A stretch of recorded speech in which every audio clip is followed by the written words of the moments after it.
How to fix lossless audio feature not showing on Spotify. Step 1.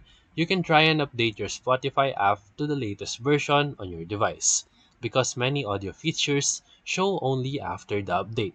Step 2. Confirm that you have the required subscription. Lossless or hi-fi features usually requires a paid tier that includes high-quality streaming, so check out your premium plan. Step 3. Go to your Spotify settings and then check the audio quality and then enable the very high quality or enable any explicit lossless or high quality toggles if they are present in your app.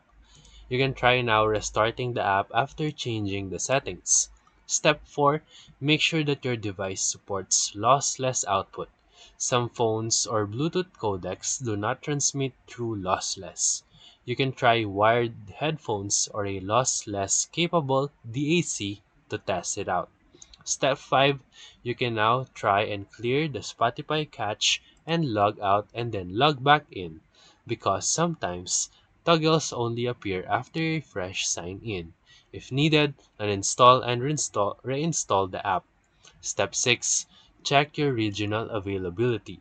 Lossless rollout can be region gated. If it's not available yet in your country, the feature won't appear until Spotify enable it on your country. And that's it. So if this video helped you, make sure to like and subscribe. Thank you for watching.